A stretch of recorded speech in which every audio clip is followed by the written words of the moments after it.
All right, very quickly, we're going to review how to set up an Aux input track and put a reverb on it. And maybe we'll make one for delays as well. All right, so I always like to do this in the mix window, which happens to be in narrow mix view for some reason. But if you ever do have too many tracks that you can't see everything, you can always slim them down. I'm going to go ahead and make a new track. I'm going to make it stereo and an aux input, stereo, aux input. I'm going to name it reverb.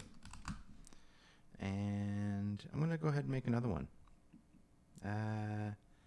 Because I'm naming it, I'm making it separately. And this one I'm going to call delay. So I have one stereo aux input that's named reverb, one that's called delay. Boom. All right, so as I said, quickly, reverb, we come up to the I/O. Remember that I is the input, and we're going to change that to a bus. I don't have very many available for some reason, which, by the way, if I come over to I/O and come over to my buses and hit default, I will get many more because I should have more. All right, on the reverb. So then I'm going to take my drum track and I'm going to send it on the bus. Okay, so I come up to the sends on bus 1 and 2, which is what I have named or assigned to the input of my reverb. And of course, if I don't have a reverb, all I'm doing is sending that same signal, but you can see it as I bring up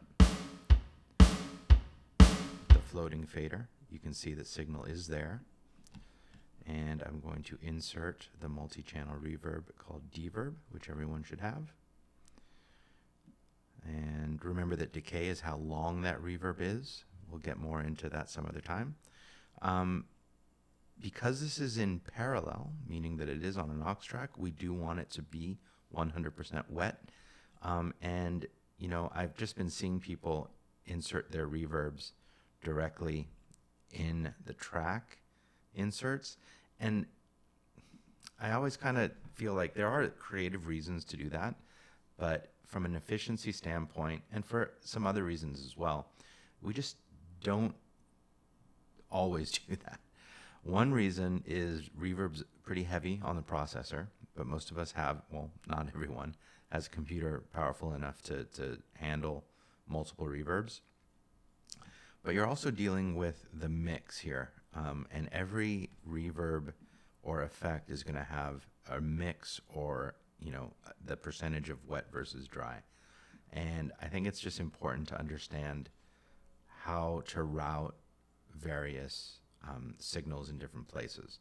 So 1, it's lighter on the processor. 2, it makes it feel like the instrument or the band, the instruments are in a similar space, as opposed to having a bunch of different reverbs. Now, you do want different reverbs, but you know, you're able to make it sound like the band's in one place, and it helps you learn how to route. So now, as I start to bring up this floating fader, which is the amount of the dry drum signal that is now going through the aux track into the reverb and out,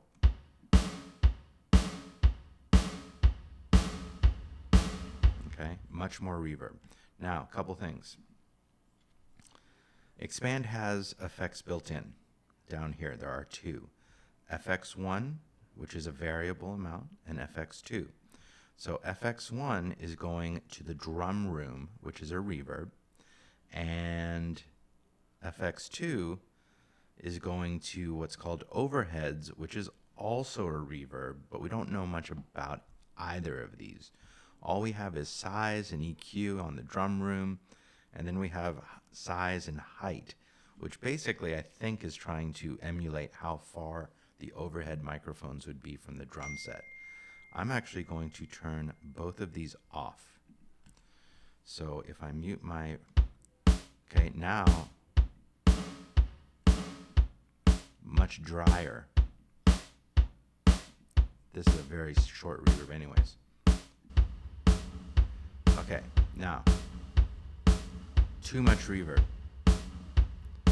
Not only is it too much, it's the wrong type of reverb.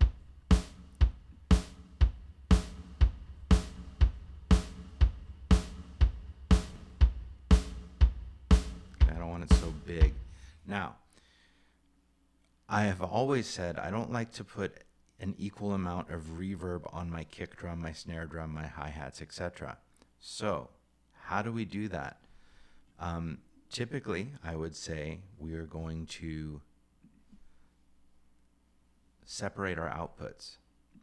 You can't do that in Expand.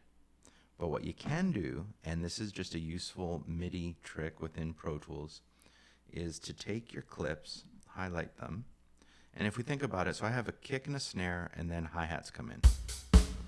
So I have 3 different drums, so I'm still counting how many drums I have, similar to when I would explain how to separate your outputs. And I'm going to come up to Event, so remember to highlight your clips, Event Operations, Select and Split Notes. Event Operations, Select and Split Notes. There are 3 notes here, so I'm actually not going to set a range or anything. I'm just going to say all notes. And remember, these are notes. C1 is my kick drum. I think D1 is my snare, and F#1 is my hi-hat. So basically, I'm not making a range, just all notes. And then I'm going to split them, and I am going to cut them not to the clipboard, but to a new track per pitch. So again, a note is a pitch, so C1, D1, and F#1 are all different pitches. We're going to cut them out of this, and we're going to create essentially new tracks, a new track per pitch. And when I hit apply, what that does is it has given me my hi-hat track, a snare track, and a kick track. So if I come here and now actually name these hi-hat, snare, and kick, I now have unique independent tracks for my drums. Now I can just take this Expand and move it down here. On a Mac, I can hit Option, click, and drag.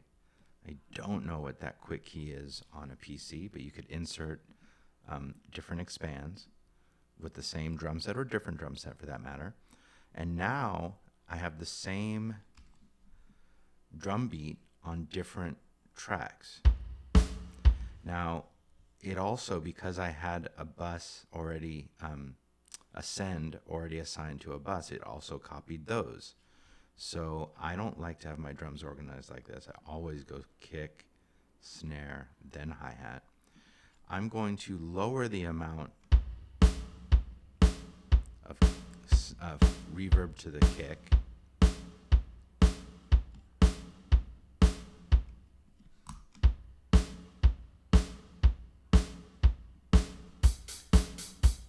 I also now have volume control and individual panning control.